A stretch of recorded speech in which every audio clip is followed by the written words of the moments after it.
Hello everyone and welcome to the channel. So today we are going to talk about what's currently going on in FC Barcelona, and the first topic that we are going to talk about is going to be about how Barcelona is going to continue their training sessions going forward. So we do have some updates, and according to Cope, they have said that on Monday, on May 18th, the second phase of training will start. Teams will train with small groups of players, no more than 9 players. And then we have another report coming from Jared Romero, which is from Rack 1. They have claimed that Barcelona will have a new quick test tomorrow in order to move on to a new phase in the protocol. Both the test as well as individual training sessions are penciled in for tomorrow, with the majority of the clubs having an appointment for the test. And if you guys don't know what that test means, it's basically to check if the players have like symptoms. But Barcelona are moving fast. Many people have claimed that this is not a safe procedure. We shouldn't be going and moving this fast, but we have to take risk. We have to continue moving forward. I am a very optimistic person. People in La Liga are very optimistic, and this is why we are seeing these type of procedures. Barcelona is moving fast, and if we continue to take the right steps and take the right clean procedures and follow the orders, everything will go according to plan and we will see football back. And I'm also going to be reporting on what training is going to look like once they do form in that 9-player group. Like, are they going to do a lot of running, a lot of high intensity sprints, ball work? Like, what are they going to do? I really do want to talk about that once that does happen, because I want to see how they're going to build up leading to that date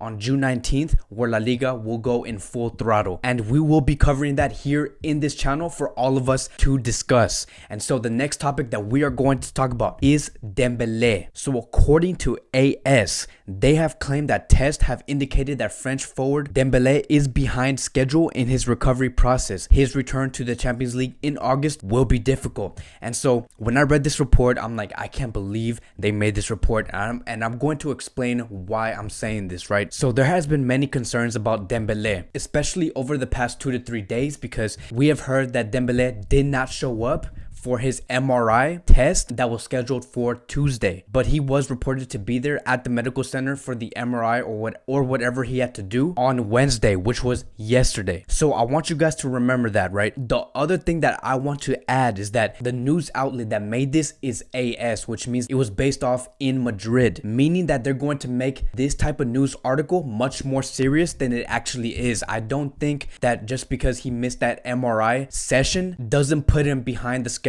in his recovery process. And so let me explain, because this is what the report is trying to say. So they are saying that it is going to be extremely difficult for him to come back in August, only because he is behind schedule and that Dembele did not report to the MRI test. But the main reason why Dembele is behind schedule is not because of Dembele, it's because he had to take that symptom test 6 days after the regular players did it. I believe that the players of FC Barcelona did it last week. Dembele is just doing it today. The main reason why he had to do it like about 6 to 7 days later is because he is not registered in La Liga. But what this report is trying to say is trying to put words together and trying to twist it and make us confused and be like, oh, Dembele is finding it difficult to come into August. Oh, he missed that MRI test on Tuesday. Maybe Dembele is not that committed to FC Barcelona. And so you see how they try to paint these narratives. And that is how we get the result from AS saying that the return of Dembele is going to be very difficult and very unlikely to see Dembele in August, which could happen, but it's not because Dembele is undisciplined. And again, all of these outlets are making fake narratives. They want to make stories, and especially in Spain's news outlets, they love to make stories on players who are undisciplined because it is what makes and brings people's attention. But that will be the update of Dembele. Now moving on to the next topic of the day, and we are going to talk about Todibo. So according to Romero Agresti, he stated that new contacts have begun between Juventus and Todibo. He can get added into a swap deal with Juventus. And so this Juventus and Todibo relationship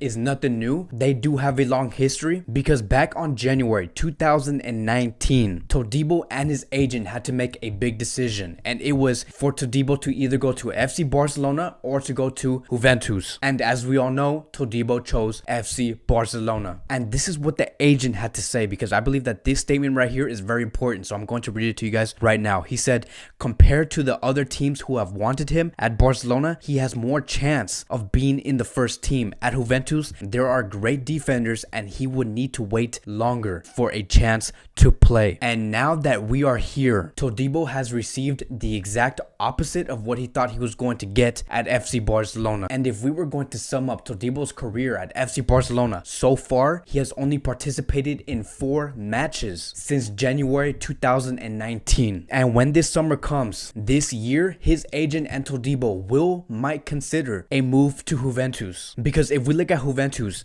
defensive options, they have Chiellini, who is 35 years old. His contract does end in 2020. We have Bonucci at 33 years old and his contract does end in 2024. And then they also have Delete. So you have Delete, these 2 other center backs I just mentioned, and Todibo. They all play in different positions. Some play in the same positions, some don't. But I think that Juventus do want to de-age their defense, and maybe Todibo could play left center back. You never know. But if Todibo sees it in that way, and if Todibo sees Juventus and be like, you know what, not only can I go to Juventus and get more minutes at that team, but I can become a better defender in Italy. Now, does this deal with Todibo and Juventus and FC Barcelona have to do anything with a swap deal? We don't know about that yet. Barcelona may ask for just cash, but there is also a possibility that this could be a swap deal, and at the moment that swap deal could consist of either De Sciglio or Pjanic. But in the end, this is going to be a huge loss for FC Barcelona. Letting go of Todibo is like letting go of your future defensive captain. Now moving on to the next topic of the day, and we are going to talk about Neymar Jr. So according to El Equipe,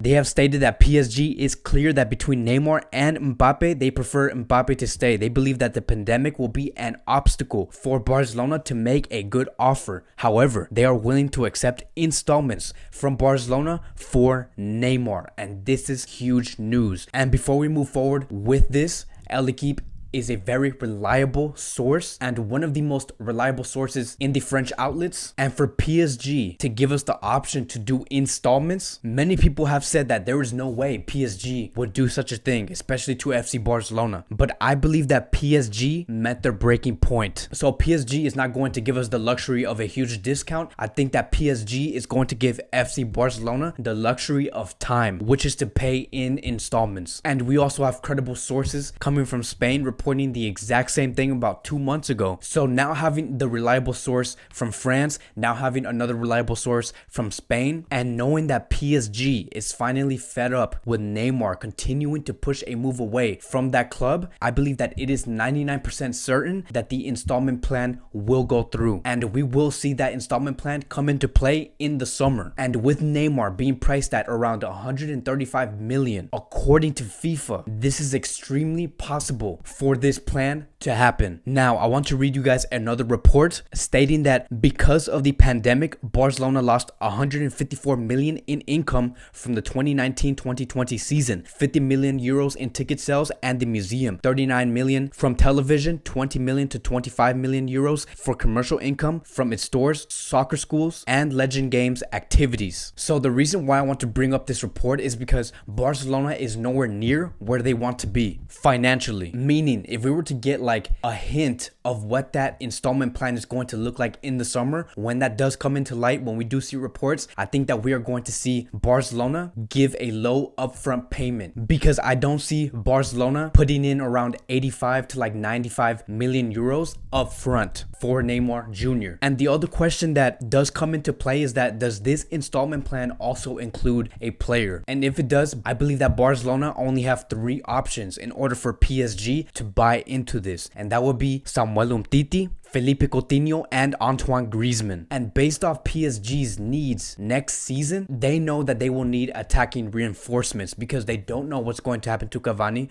Cavani is going to be a free agent in the summer, and PSG will keep that into mind. And now letting go of Neymar Jr. in the summer, I believe that PSG will be asking for Antoine Griezmann. And there has been reports stating that PSG would love to have the French duo, which is Kylian Mbappe and Antoine Griezmann. But that topic will be for another day. But But does this installment plan make it easier for FC Barcelona? Yes, absolutely, it does. But does it still make it very difficult to land Lautaro Martinez and Neymar Jr. in the summer of 2020? Yes, it is still very, very difficult. But the possibilities of Neymar coming in the summer and Lautaro Martinez coming in the same summer has increased. So that is it for today's Barcelona daily news. There's a lot going on, a lot of transfer talks. The idea of Neymar and Lautaro Martinez coming in the same summer is a huge possibility. It makes me very, very excited. And when the transfer window does open, I'm going to be making a video on like what Quique Setien's starting 11 will look like